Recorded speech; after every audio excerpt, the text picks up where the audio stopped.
Hello, I'm Cole Swensen, and I'm reading from And, which is a collection of prose poems on language and poetics, and it's a finalist for the Big Other 2023 Award in Poetry. Thank you so much, John Madera and Big Other. It's a real honor. I'm going to start with a poem titled Dust. The importance of dust cannot be discounted. At first glance, it seems light.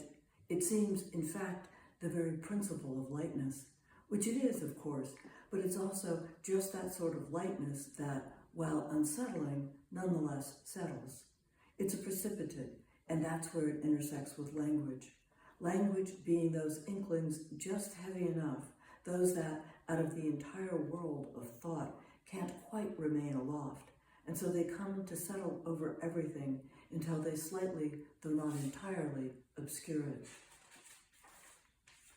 Obscurantism.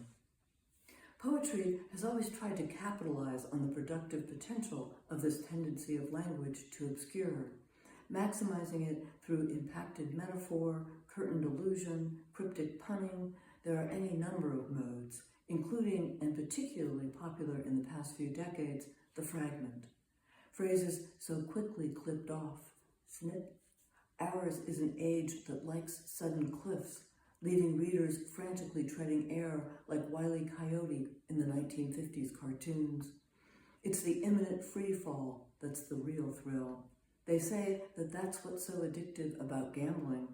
Not the irrepressible hope of winning, but the visceral drop, the mere thought of the shock of the plummet to utter destruction.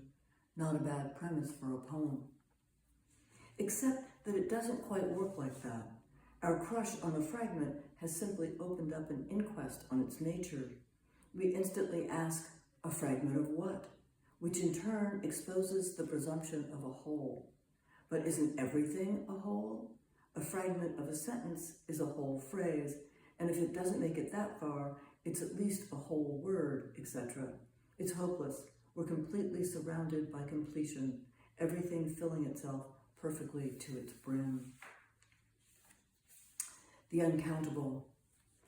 Is there such a thing as a non-quantifiable line? A line that can't be scanned because what is not said in it constitutes such a large part of the content. A line in which the unsaid, but nonetheless sensed, like a musical overtone, fully participates in the rhythm. And yet, as it isn't there, it can't be counted.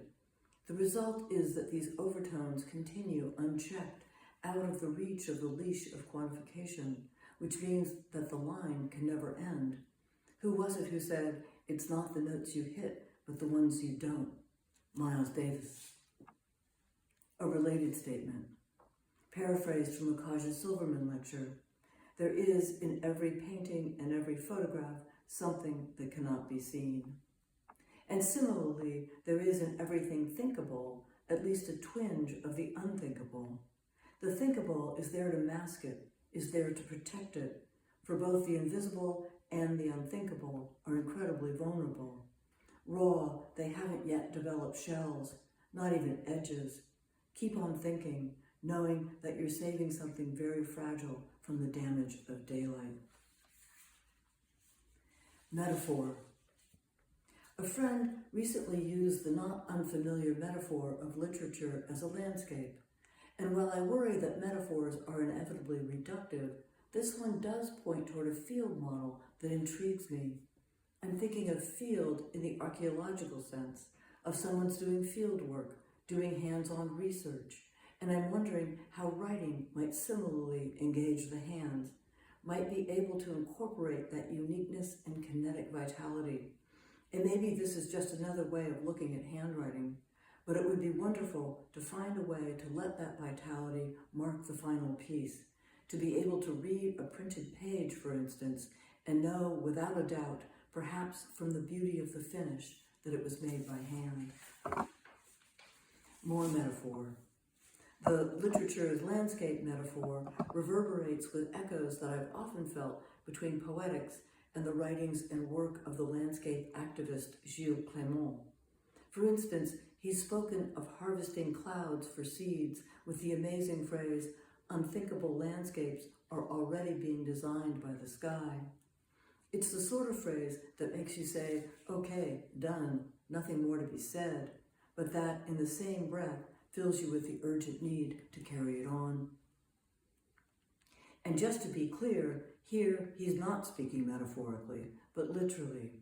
Winds whip the seeds of grasses and other vegetation up into the air, often to extremely high altitudes, where they get embedded in the clouds from which gardens rain down, entire in their parterres, or whole forests, seemingly random and perfectly balanced, which is more or less the dream form of the free verse poem. So if clouds can be harvested for seeds, we should also be able to harvest the air for words. Once a sentence is spoken, regardless of whether or not it is heard, its vibrations must remain, and remain traveling.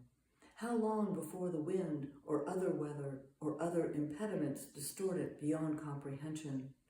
And what inventive, even poetic variations might those words achieve before that state is reached? Language in motion.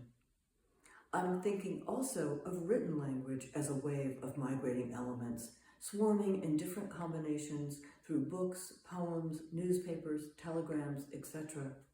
Perhaps as soon as a book is shut or a note refolded, the words and letters swarm on. I was thinking about this because I saw that strange arrangement of starlings known as a murmuration late this afternoon, an enormous cloud of birds over a mile wide, stretching and condensing, constantly changing shape, suggesting language in its state of permanent flight, endlessly regenerative and equally endlessly repetitive. More Gilles Clément. The thought also suggested Gilles Clément's notion of the garden in motion, which recognizes that, just like language, plants move across the planet through space and time, adopting different configurations, combinations, and collaborations, evolving as they do so, just as any given language evolves under the influence of other languages and their shifting positions and conditions. And from there, one might go on to think of Clément's concept of the third landscape, neglected zones that, because no one is managing, or i.e. interfering with them, foster biodiversity, which suggests a parallel in third languages such as slangs, minor languages in the Deleuzian sense, and subverted languages in the sense of those nuanced to evade surveillance, from Pig Latin to cryptograms. All are ripe conditions for the proliferation of linguistic variation. Third languages can occur in the tiniest pieces, and they can last only a minute, maybe even just a few seconds, yet still do their work of multiplying, refracting, deflecting, and in many other ways enabling the unprecedented. And the last poem in the book, Ought. Watching the otter pass through the daughter. She's almost 5 and she's learning to read. There's an otter in the sea which she has seen, and there's another in her book which is somehow more real.